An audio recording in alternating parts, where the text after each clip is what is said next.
Hey guys, John here. This is my brand new 2024 Toyota Tacoma TRD Off-Road Premium, and in this video I want to show you all the features that this truck has come with, and also we will break down the window sticker and I'll tell you exactly how much I paid for this very expensive brand new Toyota Tacoma. So we'll start this tour on the exterior and make our way on into the interior, but starting off first with the color. This is underground color, which is new for the 2024 model year of the Toyota Tacoma, and I have to say it has grown on me a lot. So yes, an underground Tacoma, not the Solar Octane like the truck that I had on order that I told all you guys I was supposed to be getting. Well, what happened to that truck I'm gonna explain real quick so I don't get the question anymore. It kept getting delay after delay after delay. I appreciate everyone that worked with me to try to get that truck to be one of the first. Unfortunately, stuff was just way out of our control.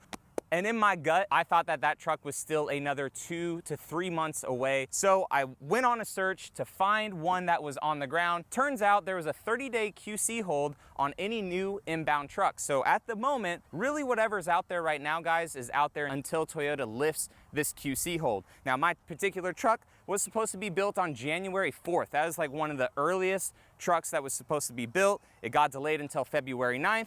And my dealer, Danville Toyota, so if you guys are looking for a Solar Octane, they'll eventually get it at MSRP. They'll sell it to you. I think that the culprit, because they never got an official build VIN, is the front sway bar disconnect. This whole truck has everything that last truck was gonna have, except for a front sway bar disconnect. My intuition is telling me that Toyota has a supply shortage of those, unfortunately, and with the hybrids, with the TRD Pros, the Trail Hunters coming, the new global Land Cruiser that's starting to get built and making its way out there, that has a same front sway bar disconnect mechanism. I feel like the Tacomas are kind of low-key on the back burner, with maybe those main priority vehicles getting first dibs at the front sway bar disconnect. So starting up front, guys, this is what our TRD off-road looks like. Tons of black accents, very color match and everything too. Our over fenders are a more plasticky look to them versus the SR5 or the TRD Sport. We still do have the standard projector housing LEDs right here. It says Tacoma right up here on the side.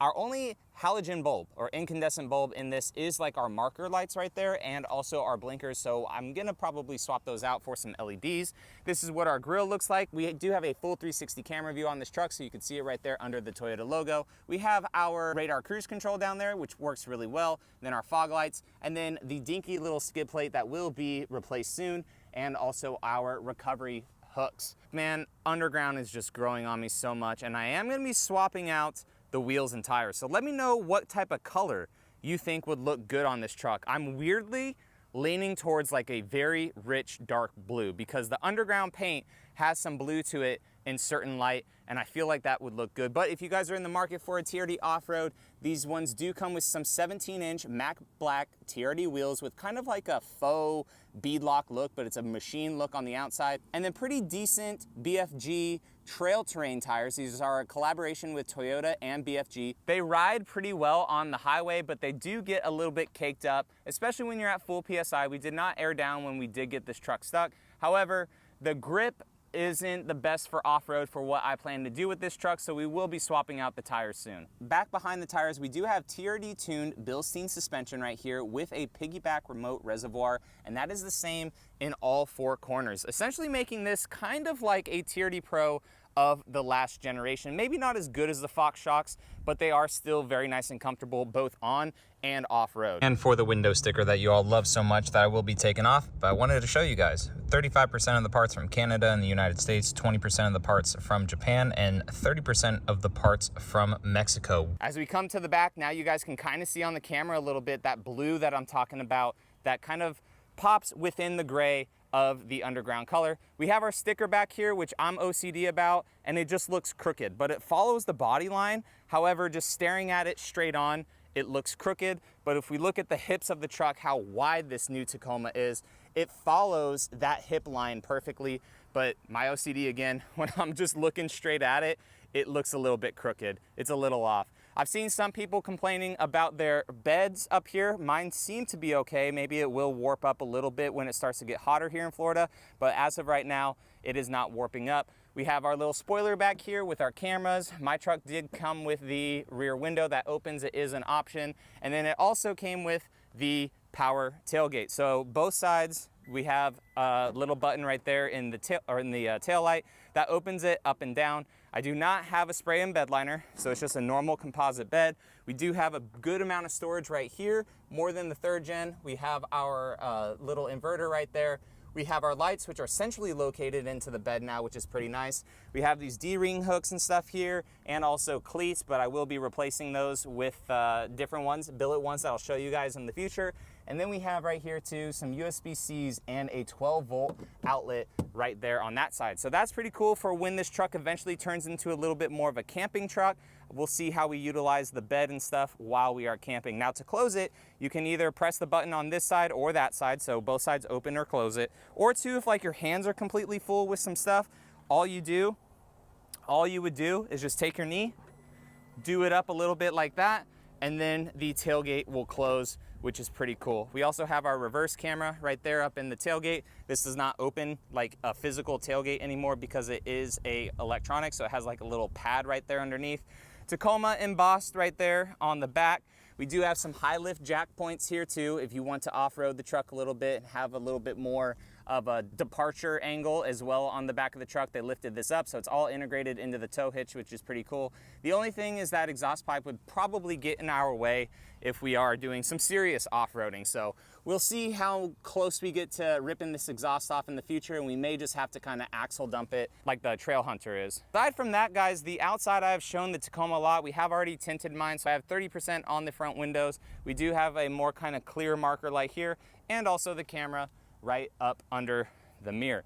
So going on into this is the TRD Off-Road Premium. I will make a full video of like 5 things that I don't like about this truck as I start to own it more. I've only owned it for a week or so, but one thing I will give you guys a quick little heads up with, I wish there was just a little bit more soft touch material. It's too plasticky. It is a nice hard plastic and textured and stuff, so it doesn't look too cheap, but I just wish right here, like especially for the price that I'm gonna tell you guys this truck is, I just wish that there was a little bit more soft touch material. However, it's a freaking solid door. This whole truck, at least as of right now with 1,000 miles on it, has been pretty solid. So we do have the Softech seats, heated and ventilated, very adjustable to all of our automatic settings and stuff. As we look over here to see some of the buttons that we have, going to be utilizing these aux switches soon. This is very cool, so you can pre-wire stuff into the truck, whether it be ditch lights or roof rack light or anything like that, compressor.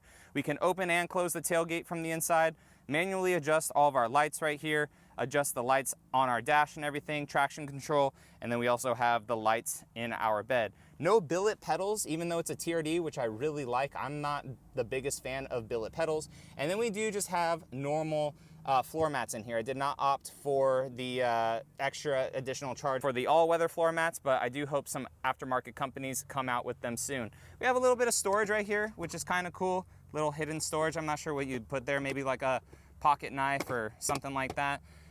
And again, just the kind of plasticky materials continue on the dash. Again, super solid, but I do wish there was a little bit more soft touch just here and there. I know it is a TRD off-road, but still for the price, it would be nice. Looking up top, we do have a moonroof, a very soft headliner, honestly. Like the material or whatever they use for this headliner feels really premium and really nice. As we get on into the truck, I will go ahead and start it up. We have the 14-inch screen right here.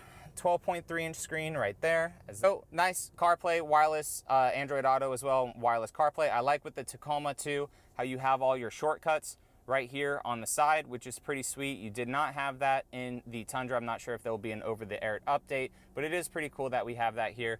12.3-inch screen for our gauge clusters right here, and it's super customizable, guys. It's very awesome. You have 3 different settings up in it, which I like, so you can change everything in it. You could change the stuff over here if you press and hold OK.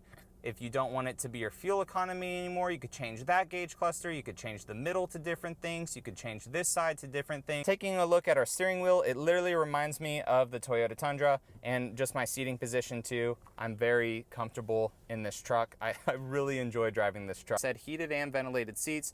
We also have a heated steering wheel. We have an integrated brake controller if we decide to tow with this truck. All of our HVAC vents right here, and what I like about them is they are very easy to read, and at nighttime this is like a little light right here that lights up to show you the physical button, and they're also just very easy to read. This truck is dual climate control, and then we have our little volume knob right there.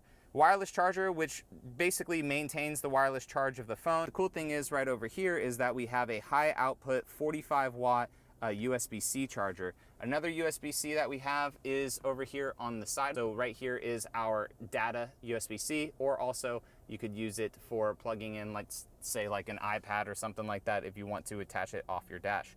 We do have a nice little shelf right there for the passenger as well. Reads Tacoma right here on the side. My truck does do that little glove box thing, however it does not rattle, so that is nice. Maybe it's just like a little bit of play that it has in it, I have no idea, but it does move a little bit, but it doesn't rattle, so it honestly doesn't bother me as of right now. For the passenger too, they have like this little grab handle, also some MOLLE panels right here. They could hook like a bag and stuff, and then in the doors too there are these kind of like little MOLLE panel things that I'm sure that you could attach some stuff to. Continuing on with our center stack though, we have a TRD shift knob, literally like the same size as the Tundra. We have an automatic parking brake, so no more brake right here in the center console, which allows us to have some room right here for our drive mode select. So this whole button right here will control all of our drive mode stuff, which is pretty cool. And also to put it in 4-wheel drive, you just press this and you are able to put it into 4-wheel drive.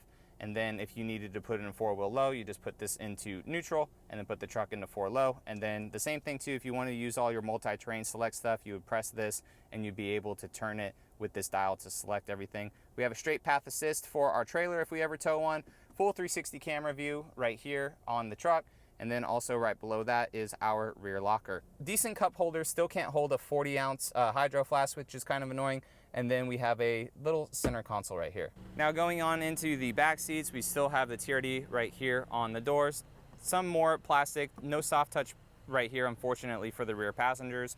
And then this is a look at our back seat. We do have some USB-Cs back here and also a inverter right there. Cup holders for the rear occupants, and then we have storage kind of behind this seat, but I do have my JBL subwoofer, a little bit more storage over there on the passenger side. And then too, if we lift this up, we will have a good amount of storage down here, a lot more than the 3rd gen did, but unfortunately you have to use this strap right here. It doesn't just, the seat just doesn't hold itself up. You have to use that strap right there to clip it onto this.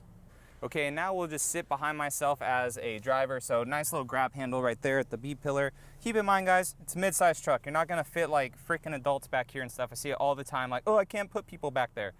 It's a mid-sized truck. Yes, unfortunately, there's other trucks that have more space than this, but this is just what Toyota gave us for the Tacoma. But I'm 5'11". God didn't give me 6 foot, but I'm right there. My seat is a little bit back behind the B pillar. I like to kind of drive a little bit more lax and chill, not just like straight up on the steering wheel, but my knees kind of touch a little bit. I guess they actually really do touch. And then the nice thing though is that the seat is detented. The one thing that people will say with this Tacoma is that it sits a bit more upright than the last generation. But I mean, if we're just cruising real quick somewhere, you know, an hour or so, I'd be okay back here, but I definitely wouldn't want to sit back here myself for like a 4 or 5 hour road trip. I just think it's too small for a full-size adult. But if you know you have kids and stuff that are like under 5 foot or something like that, or maybe like right at 5 foot, like no more than 5'5", like once your kids start getting that big, like teenagers and stuff, I would probably try to pivot into a full-size vehicle if you really plan on having people back here all the time. So how much was this truck? Well guys, I drove all the way up to Don Franklin Toyota. I will leave Derrick Young's information in the description if you guys want to use him as a salesman. But they are an MSRP dealership. This truck technically was listed $2K over, and I asked them what's the reason for that, and they said they try to deter from out-of-state buyers, like California, like very, very, very far out of state, not within their region because that affects future dealership allocation. But the Monroney for my Tacoma, we will put it right here on the screen for you guys. Base manufacturer's suggested retail price is $42,900. Now, all this truck has on it is a couple options, unfortunately, but the mudguards were $60. We do have the TRD off-road premium package on this, which is $8,800. Very wild. Some other stuff that I really didn't want on the truck, but unfortunately it came with it, was the emergency assistance kit. I already have one of those. Phone cables for $70. That is absolutely crazy because they aren't even really data cables. They are only just charging cables, which is very sad for $70, but I guess it came with 4 of them. We also have mini tie downs for 45 bucks, okay? And then the door edge guards. They're kind of cool for 155 bucks. Not really needed for me, but it's still nice that they're at least color matched to the vehicle. And that is it. So no additional like Toyota Guard or any other BS because I hate paying for all that stuff. Bringing our manufacturer's suggested retail price with all that stuff on it to $52,105. When you add all the destination and handling, it was $53,600. Very crazy. But what was my out the door price with this truck? So I'm gonna be kind of vague with my trade-in just because I feel like that's fair, because Don Franklin Toyota, they have my current truck listed right now, unless they sold it over the weekend, I'm not sure. But the price of the vehicle, like I said, I did get this vehicle for MSRP. When I called them and stuff, every single dealership that I called, guys, I probably called 6 or 7 dealerships trying to find a Tacoma after I had my gut feeling that mine was gonna be like 2 months out. Every single one was selling at MSRP, at least of the 6 that I called. So yes, they sold real fast, but they were at MSRP, which is nice, or at least negotiated down to MSRP. But $53,600. Then there was a couple like little bit of taxes and stuff, and of course a dealership fee, which that could range anywhere from $100 to $500 depending on dealers. So total sales price of the truck was $54,996. I saved a lot on taxes. I saved a lot on taxes because of my trade-in. So what I owed on my trade was $36,000 from what I owed on my 2022 TRD Pro. And basically for the deposit that I put down on this truck, I just ran $1,500 on a credit card, got to get the points, which was my down payment as well on this truck, making my total financed on it after bringing everything down was $44,000 basically to finance this truck at a beautiful 8.7% interest rate. So you could definitely shop around for different interest rates. I most likely will refinance with my own credit union if the rates are a little bit better, or just pay more on this truck. But this truck is making me content on YouTube, and that is my job. So can't wait to show you guys everything that we have planned for this truck. It's going to be going out to the West Coast very soon, probably next week. We're going to be driving out there, and it's going to be a great time. I can't wait to share everything with you guys. But I just want to give you a more detailed look on my new Tacoma, since we didn't really do that in the first video, and also let you guys know what I paid for it. So guys, I appreciate you all watching, and I will catch you in the next one. All right, see you later.